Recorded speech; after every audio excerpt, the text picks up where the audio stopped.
Good morning, good morning, good morning. Good morning. Fun with computers. Man, good things we aren't lovers because I think I would break up with you.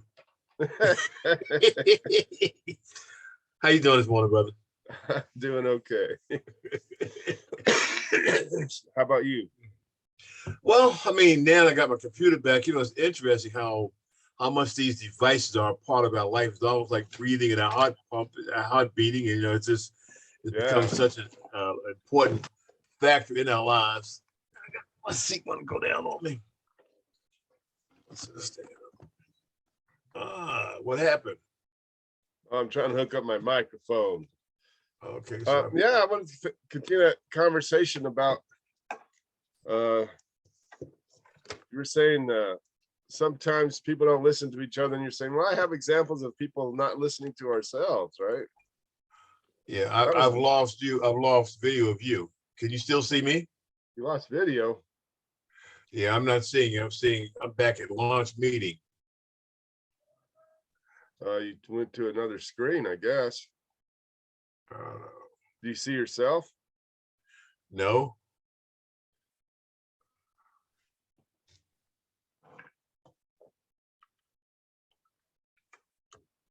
Okay, so what's happening here? Something. The other video mute. Stop video. Stop. I don't know what's going on here. Sign up. It's free. Go to the top of your thing and look for so minimize your screen. Well,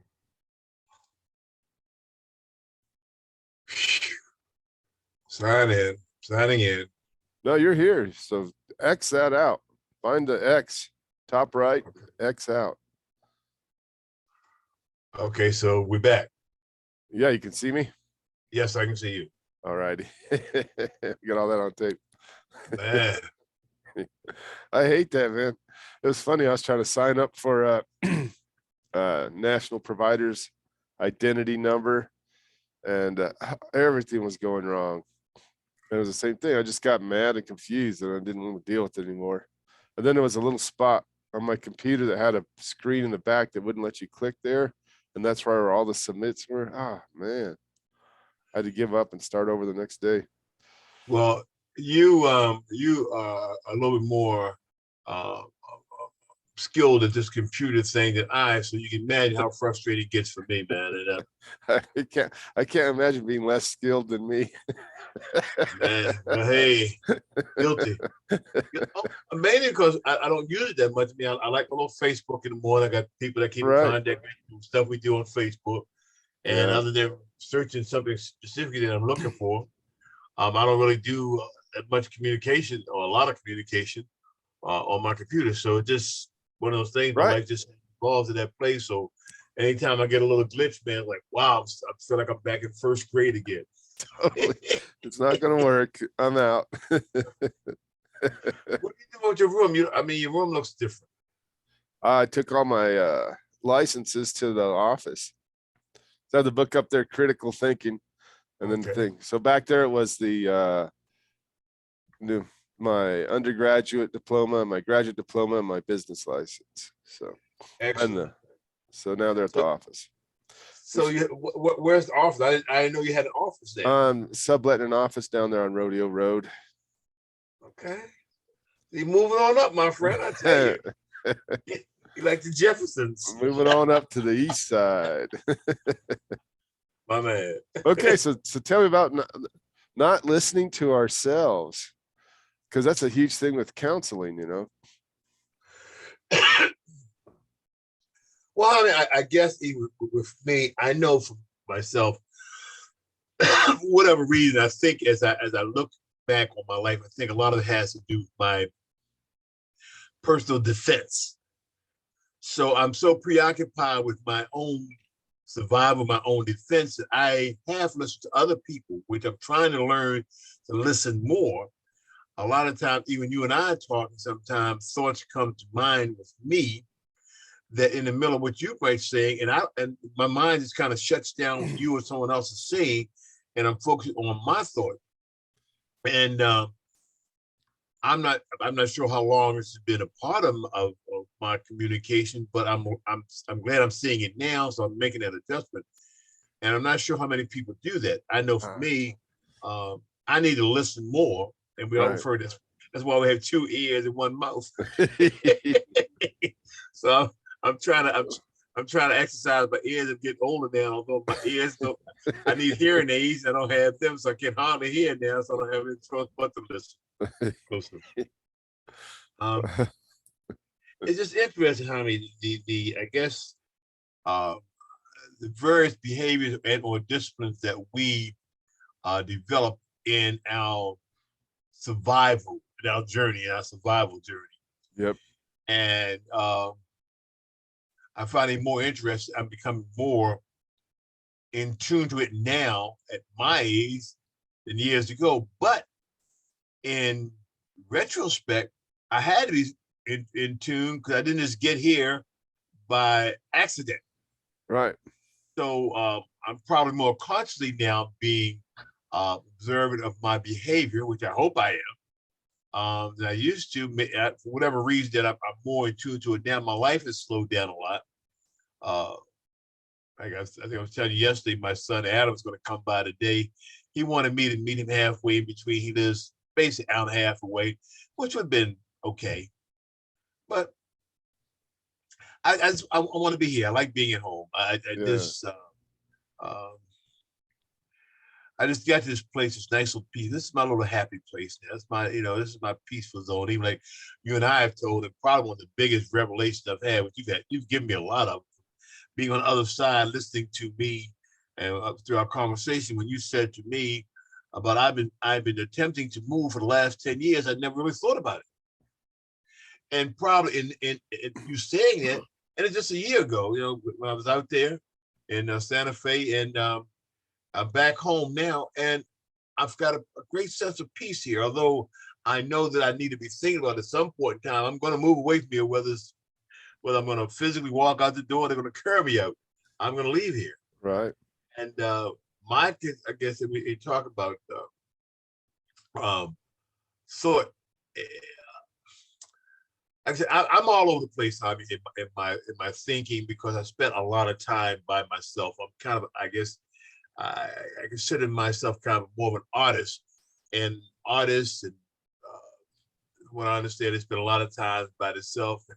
I also, there's a cowboy. I mean, I think Willie Nelson said, "Mama, don't let your babies grow up to be cowboys." That's right. They're always alone, even with someone they love. And Yeah. I've really learned to be at peace with me. Yeah. Yeah. And but I don't live in the world by myself, so I've got to adjust to conversation with people like yourself, my wife, and other people. Yeah, you had to learn English. Hey, bro. That's a whole nother exactly. You're on the phone talking to someone, a company that's supposed to be an American company, and the person gets on the phone, and you can tell that English is their second language. And man, I'm still learning English myself. It's my first language, and then you try to communicate with these people who's a second language, and man. That's like I said, that's a whole nother beef that I have. But yeah. So where are we in the questioning again? What was the restate the question? I get back on mine here. Well, to me, the adaptation of the question is how do we expect to be able to listen to other people when we can't listen to ourselves? And it's funny because there's this big movement in my Facebook crowd. All these people say, "Don't trust your gut." And I'm like, yeah, you're told you're wrong about all these things as a child in most societies, because societies are unhealthy, and you're not allowed to listen to yourself. So, but you were bringing up that your word for life is integrity, and that I had said one and I couldn't even remember it myself. And I'm like, what would be my word? I don't know. It'd be Kindness. interesting. I would like for you to go back and look at that tape. So it's probably about 2 or 3 lessons back. In the middle of it. I didn't go back to listen to it. I said, okay. Because I didn't want to prove you wrong. I'd rather you go back and say you didn't do it. It was not there. because Well, I have no need. In my mind again, to talk about listening, Jaime. Um, I want to say I listen, and it surprises me a lot of the uh, things that has registered in my head. It doesn't surprise me stuff that I forget. right. Because if you forget it, how can it surprise you? Right, right. but but the thing is, I guess it's kind of like nuggets when or that you find along the way these little golden threads throughout life that just kind of stand out. You hear it, you read it, you live it, and those things register with me. And those are the things that has brought me to this point in my life. Um, and you can't really miss what you can't measure. Which, I mean, and so um, Right.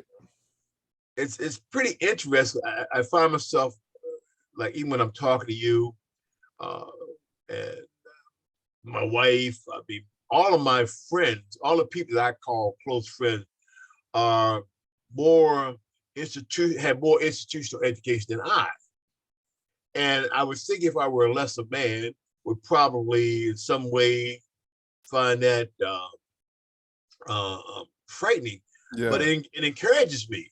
Why would I want to communicate in an environment that does not feed me, that I cannot extract more Right. from stuff to help me become a better me and more in tune to the environment? And I never consciously thought about that, but I've now in the last couple of years, this time, this peaceful time here in my home, and sitting on my porch. I call in the evening time. I go out on my front porch and have me a little cocktail in the evening and sit there and watch the sunset. And I really get into my head. And one of the things that came to me within the last year, uh, a lot of time we worry about what we don't know, but you don't know what you don't know. Right. So why worry about Yeah. it? Yeah. So it'd be different if I wasn't a person that could not navigate across the country, across the world. I've been around in different communities. I've survived, and I've had very few, shall I say, problems in readjusting to new communities. I kind of vaguely shared with you yesterday. My son Adam was supposed to come today, and he doesn't know that I know definitely that he's relocating. Right. And it's even though he's a full grown man of age, he'd be 40 his next birthday in September. As a parent, it's still kind of like, I guess, challenging. You know, you said Ben just got his full license, and it's with all the cars you have, you still got to think about, hey, he doesn't still have the experience that you have. Right. And so you don't want to be concerned about it, but it's a natural part of being a parent. And I'm real happy that he's moving on. I know that uh, I came to New Mexico not knowing anyone. I had a little connection, but uh, that was a very, very important, very valuable move in my life. And I only in hindsight that I can even see how valuable being in Santa Fe. One of the things I did learn, if I were probably more equipped for the opportunities that was presented to me in Santa Fe, I could have been the mayor or the governor. Right. But even in hindsight, I'm still able to extract from the opportunity that was presented to me to give validation to who I am today. There we go. So I do a lot of listening again in the past or reflecting back, and a lot of times you shouldn't look back, but I think there's lessons. I mean, we all do that because even we build, even like the classes you take, they are compounded on what you've already learned. So you learn Yep. new avenues, new Right. aspects of how to look at things and decide to make a decision. So it's a never ending process. And Yeah. When you bring that part up, to me, it's like, oh, all these people, they want to only live in the present. I mean, we're a preparing animal. We build houses, we have clothes, we do water supplies, we store food. So it seems totally crazy to want to only live in the present. And I do understand what people are saying, that they're so busy being angry about the past or anxious about the future, that they don't experience anything. And I'm like, yeah, that's true. However, that's how the human animal works, you know. Oh, it's going to get cold next year. I better have shelter. You know, I'm going to No, plant corn so I can eat in the fall. And there's this weird thing that people are doing right now. They're so nervous and afraid. And I'm like, but back to the listening. Yeah. mhm. What is listening, and how do we listen to ourselves again? Because and what does that mean? And then, can you listen to others without being able to listen to yourself? That's a good question too. That's a very interesting question, because I know even like you're talking now, certain words or topics come up, or thoughts come up, and what happens in my mind instantly takes it doesn't delete what you're saying, but it tends to devalue what you're saying. My concentration, what you're saying, is not as apparent in what's going on in my head as my response to a word or subject that came up as part of what you were saying. Right. And I'm finding it interesting, and I'm not sure if I'm any different than anyone else. Uh, Right. some people can do. I mean, I guess in part that can fall under multitasking, listening, and also formulating an opinion what's being said. Right. Yeah. There's a saying. Most of us listen by waiting for our turn to talk. Very few of us are able to listen and be there and listen and understand what the other person's saying. And that's always to understand. Yeah. So some of us listen to understand, but through training, and many of us, we listen in order to respond. Right. And you just train yourself. And one thing we practice a lot with nonviolent communication and therapy and difficult conversations, that's even the name of a book, is trying to repeat back to a person what they said until they go, yeah, that is what I said. And it's the reverse of that game telephone, right, where you pass a sentence around and see what happens to it. So and then I think about the uh, Air Force movies where, okay, turn right, or yaw 50 degrees or whatever, and the person always repeats it and then says Roger. And I wonder oh yeah, they do that, because if I say, do you understand what I said, and you say yes, that doesn't mean anything, because I didn't say yes. I said, this is how we're going to get this plane onto the ground safely. So, and it happens at school all the time. My friend Sparky's talking about, I'm getting her to write a book. She's a good writer. So she was talking about choice, and that people in schools give kids too much choice. And I was like, yeah. And back to what you were saying of, if you don't know what you don't know, and somebody says, what do you want to learn? What do you mean? I'm gonna go outside. I'm not gonna sit here and say, oh, this is a thing we call math, and this is how you do it. 1 + 1 is 2. 2 + 2 is 4.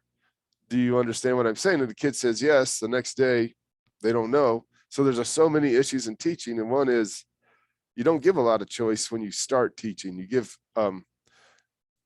choice at the end. And Michael Burke, who's a pretty famous local artist, I was reading some of his stuff on Facebook, and he was saying freedom comes through discipline and ritual and exercise, not through carelessness. And I was like, what?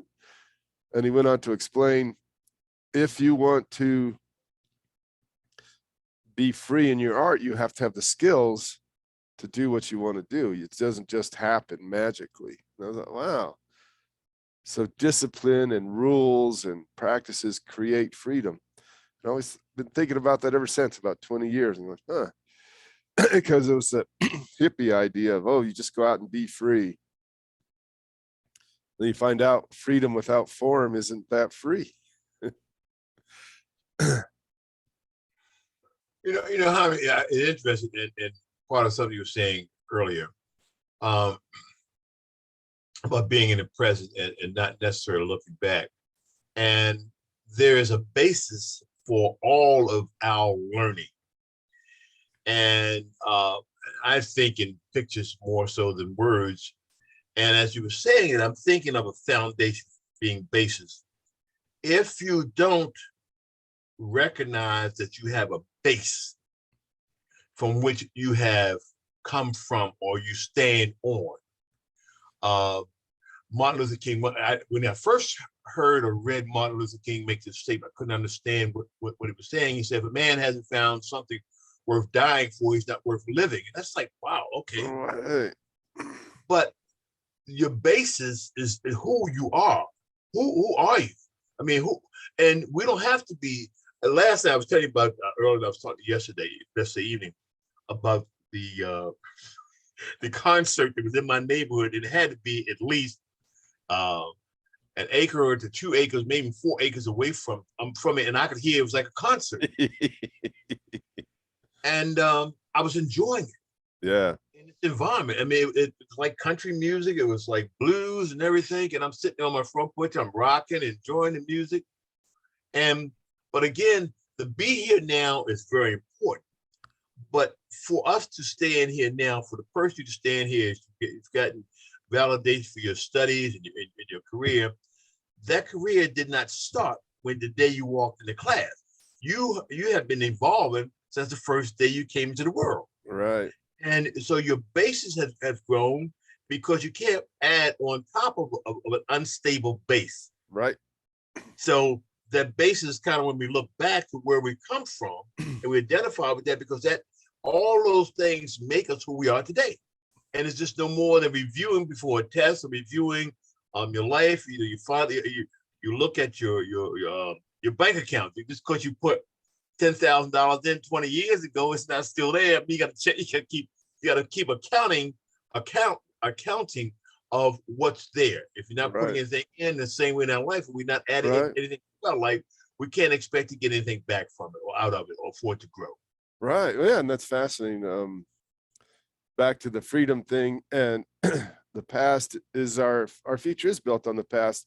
And I tell people, I love sports, right? So it's like, if you want to run a marathon, just willing yourself to run a marathon doesn't work. You got to get up and walk, and then you got to jog a little bit. Then you got to jog a little bit more. So for a desk-bound person, from I want to run a marathon to running a marathon, if they don't already jog, it's like 2 years of every day making a decision that gets you closer to running the marathon. And so if you don't, it's weird, right? If you don't exercise, you don't have free will, because you can't move. If you don't think every day, you don't have the ability to think, because it's a skill. So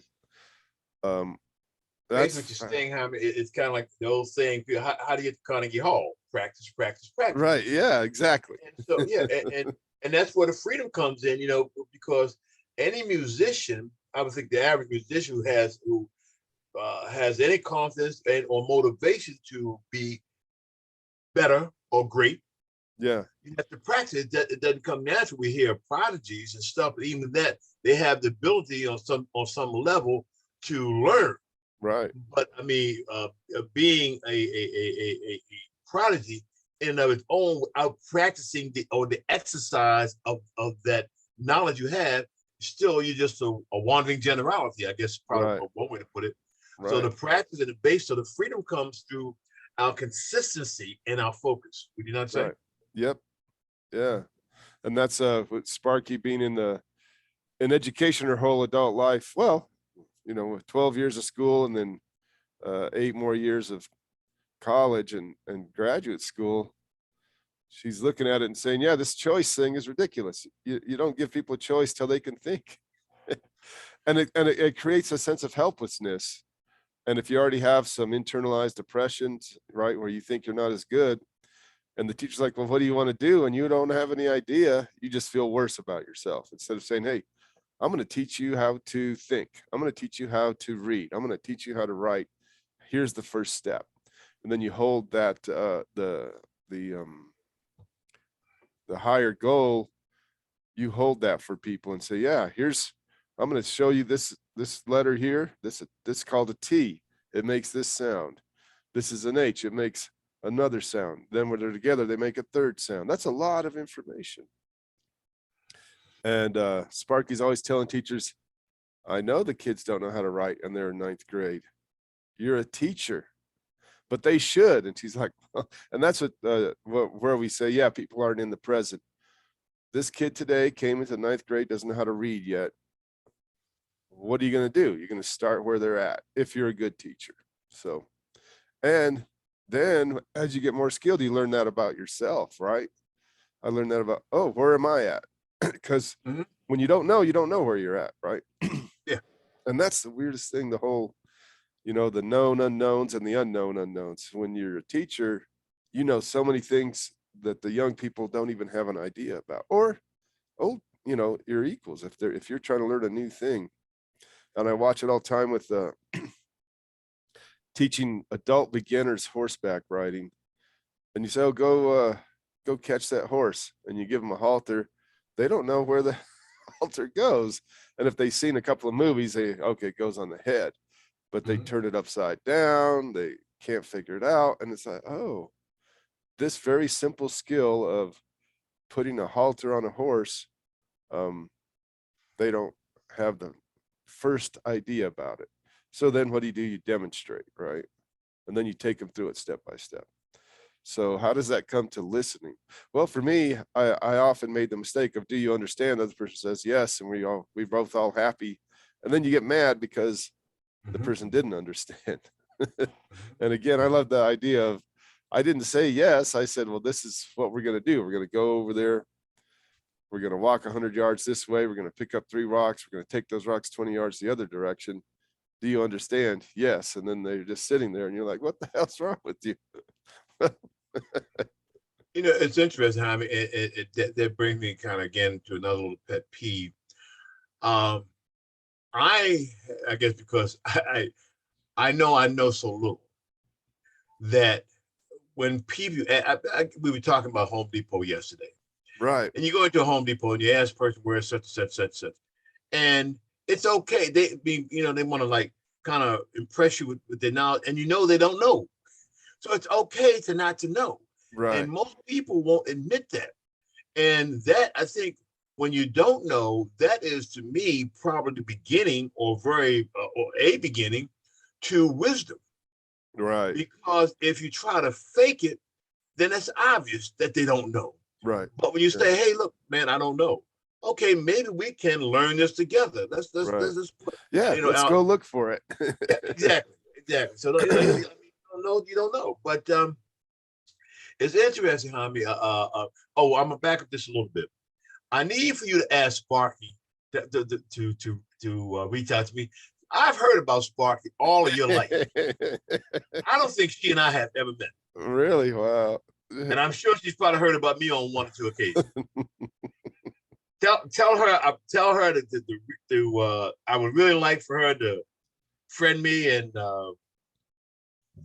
so we can compare some notes about you. All right. Well, you're just gonna have to call her. She doesn't do Facebook. Well, that's even better yet. So have her call me. There we go. Yeah, have her give me a call one evening and tell her she may catch me one evening when I'm sitting down on the front porch doing my cocktail hour, but be prepared. So look, just don't judge her. She catch me a cocktail hour. That's the evening when I've taken off all of my defenses, and I'm just out there, me and the creator, watching the sunset, the birds and the bees. I love it up here. I love it. So that's kind of my refocus hour.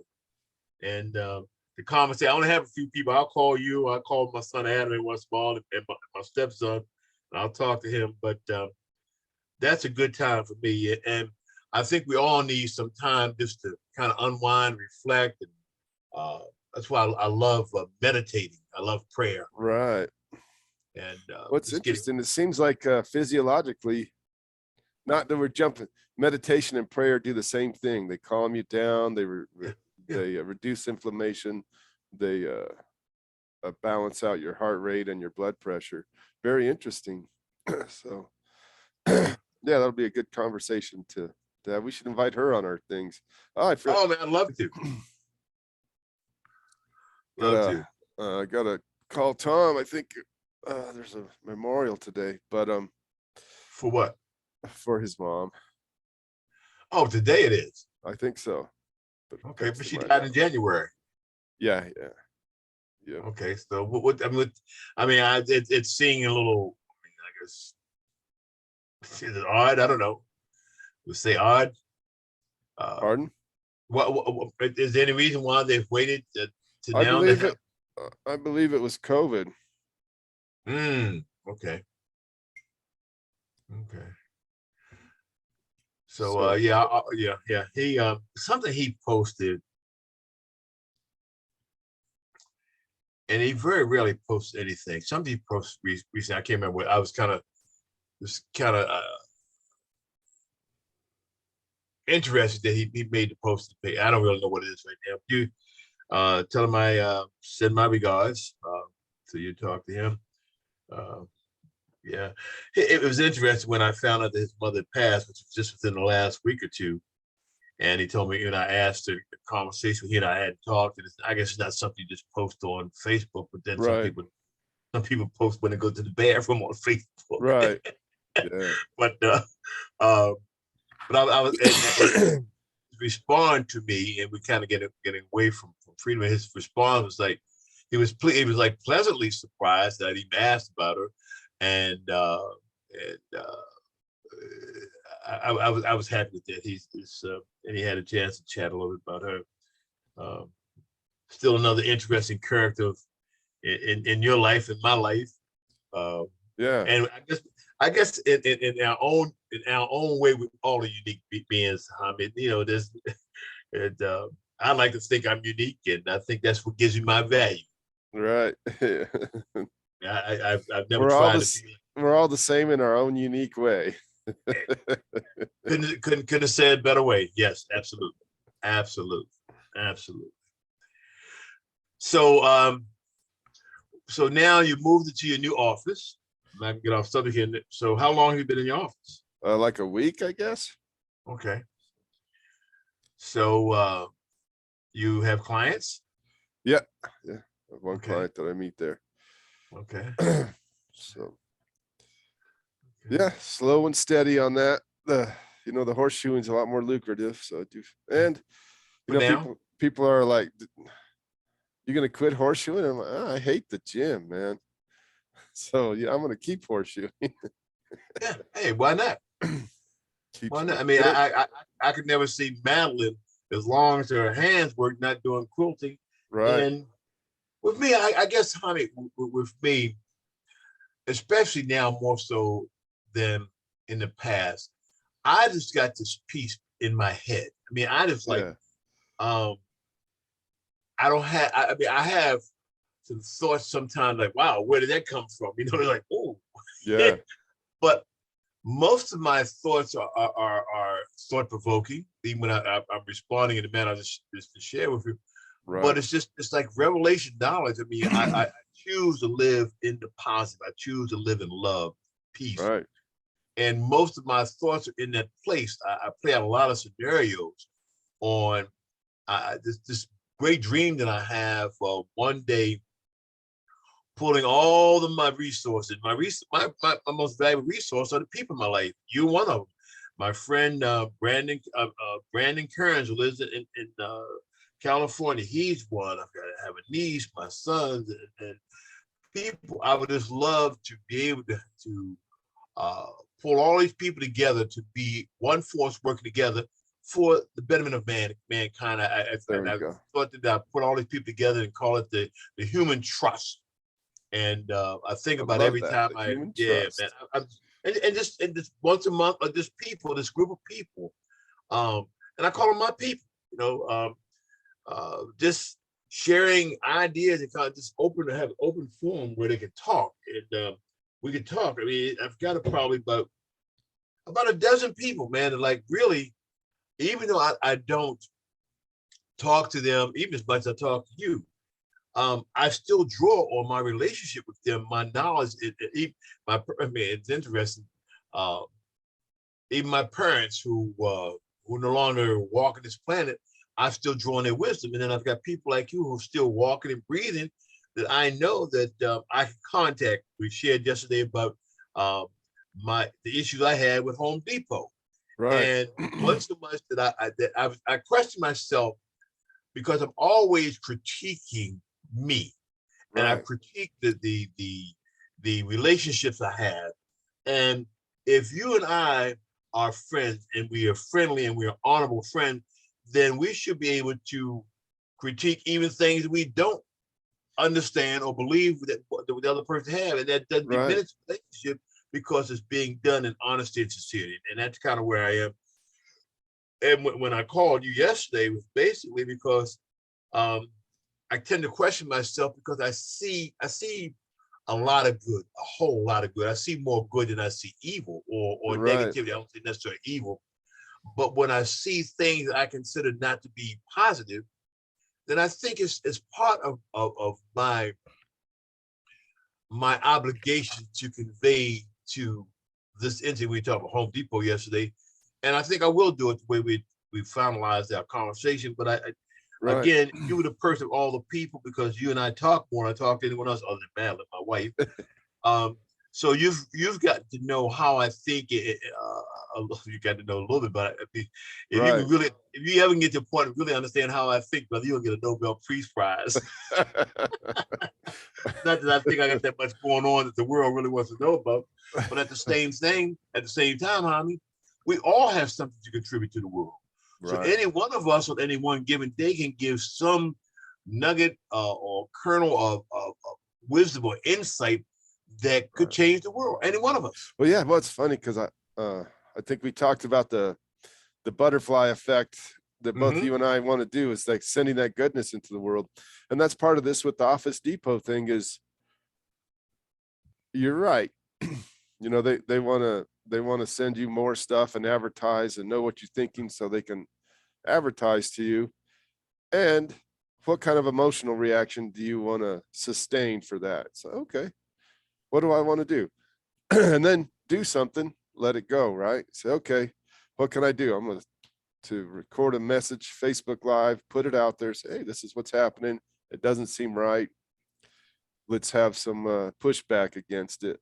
And I think that, so that's great because I've been talking a lot with Sparky about outrage and the whole idea of if you're outraged, you're not paying, if you're not outraged, you're not paying attention, right? And I'm like, yeah, but if you're outraged, you're just mad and you're not thinking about what's best for the world. Yeah, yeah. And how do you do Martin Luther King or uh, Woody Guthrie or somebody who's fighting for justice without losing your sense of equanimity? And it's hard because there's so much attachment. And I've been talking with my supervisor about clients seem addicted to their rage or depression or their paranoia. And I'm like, yeah, wow. And one person said, well, who am I without my depression? Well, wow. Yeah, we need to work on that.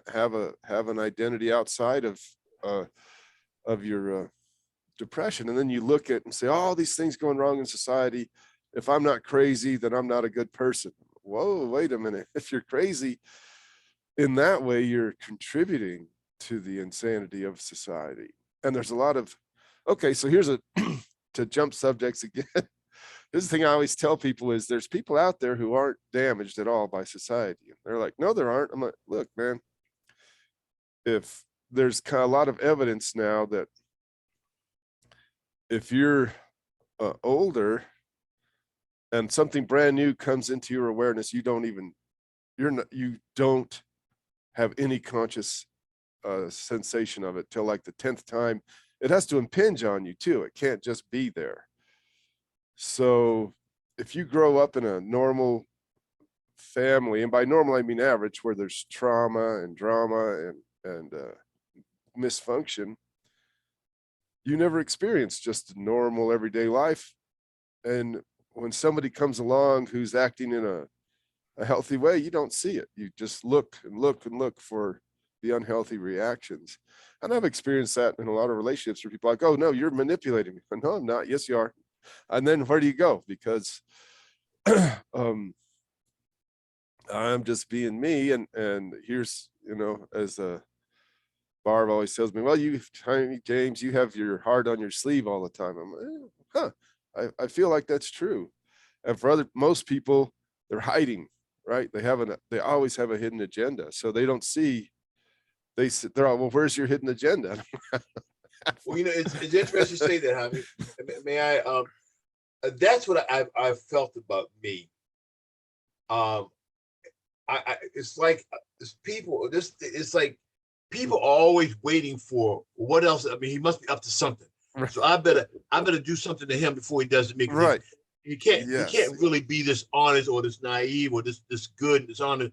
So he got to be up to something, and that's been a thing that I've come to learn. And there's been times when I've been allowed those people's opinion of me or their rejection of me to cause me to act outside of who I am. Right. Yeah. And Same for me with my yeah, brothers, yeah. man. So All these so our assumptions. yep. So our job is to be us, in spite of how anyone else is, how they receive anything. If we and Right. that's a learning process. Well, it's funny. It's a skill too, right? Yeah, Staying yes. yourself under pressures that are trying to throw you off that, whether it's conscious or unconscious, that's a skill you learn through practice.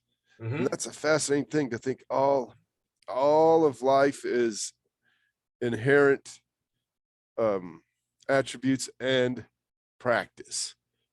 And you can, and it's so interesting to think about how much our daily practices change who we are, right? How we present to the world over time. Very interesting. And then back to our original subject of, yeah, and listening to yourself. That's an art and a skill. Yes, yes, and and and and because Jaime, I believe everything we need, everything every human being on the planet needs to be successful is innate. I Right. think it's there. It's right Yeah. there, and we tend to allow um, forces outside of ourselves to diminish our value, our perspectives. Um, God bless my mom. My mom told me as a kid my dreams were too big. How in the world can you have dreams that are too big? You Yeah. can't. You're dreaming. Everything that right now in my lifetime, I have seen the cell phone, computers, all this stuff, Right. and it all came from someone's dream. Yep. Mind blowing when you think about it.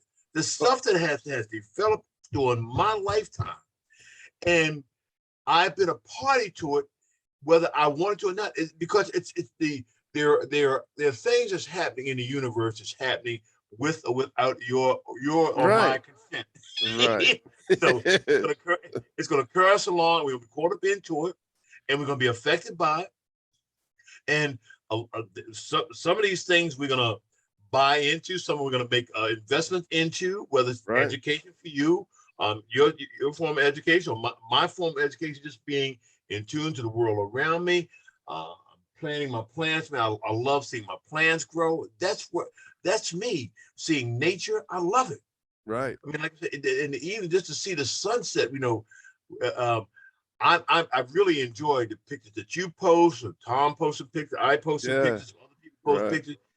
Thing whereas like 2 years ago, everybody was posting what they were having for supper. The stupidest thing to me, amazing. Well, Now, yes, when you get that, it's like, oh, and we don't, it's magic. This is crazy, incredible magic. And I remember I flew out to see the lovely lady at Santa Cruz once, and I was on the plane and I was like, wow, this is so amazing. And when I landed, she's like, have you ever flown before? And I was like, yeah, but it's still magic. You pick up yes, this little thing yes, right here, yes, right? And I can ask a question about anything that humans know about. And it's not yes, perfect, but it's incredible. And I can say, hey, Siri, what's 48 times 27? And she'll go, oh, here it is. You know, I'm like, wow.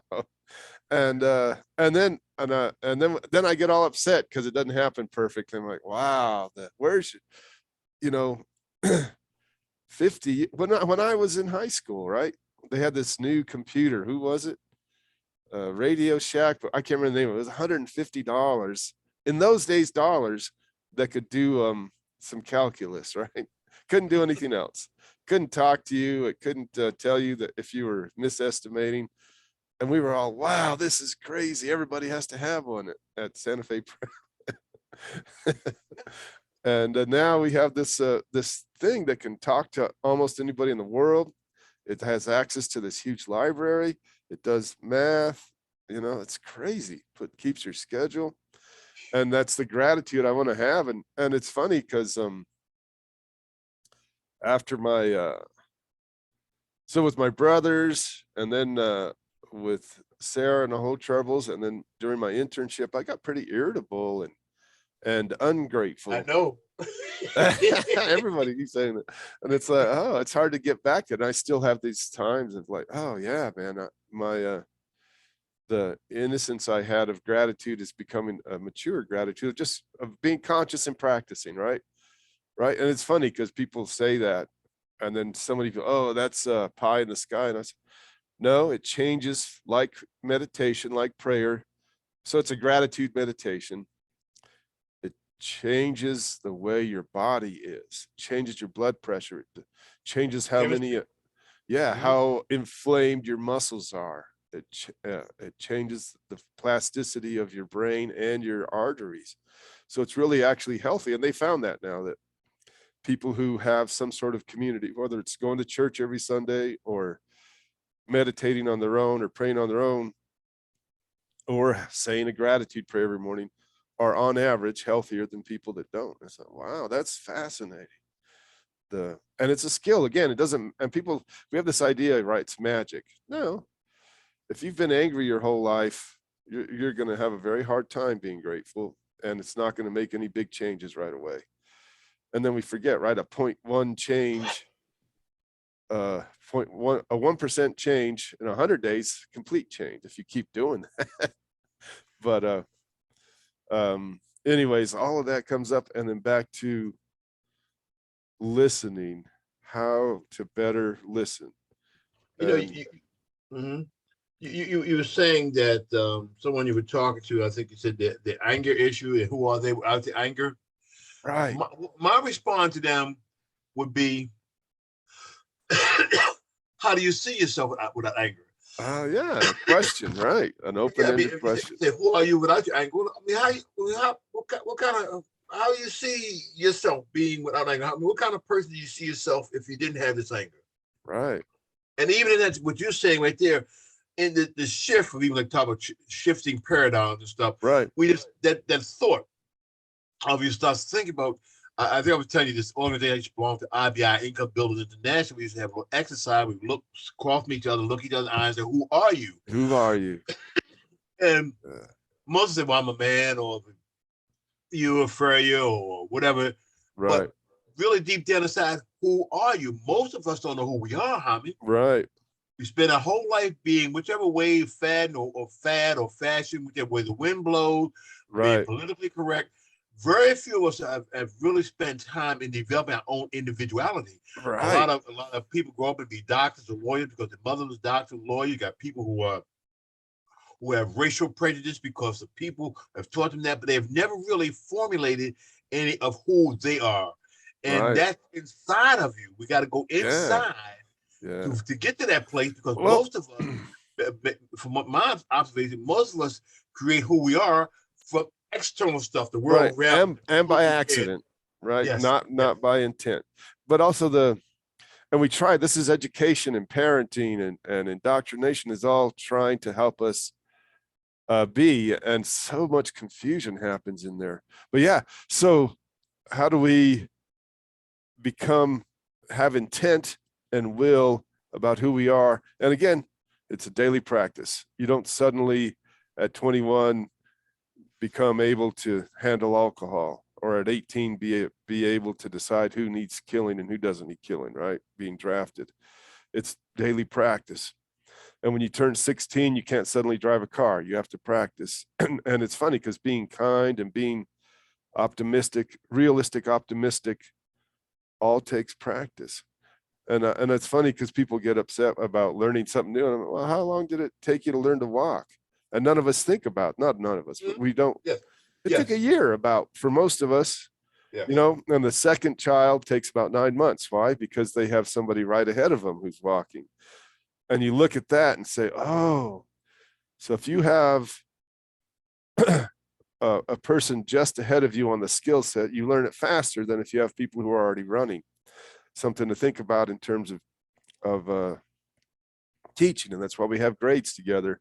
Not so the older kids teach because they don't know how to teach it, but so the younger kids are like, oh, that kid can do math. I bet I can do it. That kid can read. I bet I can do it. That kid can speak the way the teacher wants. I bet I can do it. So fascinating. And then I really want to, maybe we should do some exercises together, like the who are you and listening. And so do you want to do that next week? Do a listening, like, okay, I'm going to talk for 3 minutes and then the other person's going to try to say what the other person said and see if how close we are. Does that sound fun? I see a lot of benefits in that. It's a good therapy. It's just like doing push-ups or anything else. It's just, yeah. We could do that during the week and just do like 5 minutes. And for all the, if anybody watches, it's like, this is going to be an hour and 15 minutes or so if we wrap up now. And I'm the same way. If I see a big, long thing on Facebook, I'm like, it's on my phone. I'm not going to read it. So maybe we should do some 5 minutes. And of course, when I get my editing up, we'll edit these. But let's talk during the week and maybe do that and invite Spark Your Tom next Sunday. Sound good? Excellent, my friend. Look forward to it. Have a great week. Because you and I, like I said, we're going to talk through the week. And what's on your schedule for the day? But I got a lot. I don't know if there's a memorial today. I have help a little old lady. I got to give 2 show jumping lessons, and I got to trim a horse up in Espanola, and I got to collect some money. And what else? That's all I know so far. And the kid's mom and stepdad are taking them off to San Francisco for vacation, and then Ben's going to stay an extra week or 10 days for engineering leadership camp. So pretty exciting. So another quiet day where I got to build my chicken coop. Oh, that's Sparky on the phone. I'm going to go tell her to give you a call. Tell her to give me a call. Tell her she can call right after you get finished. All right. Sounds good. Have a good one. Take care. Bye-bye.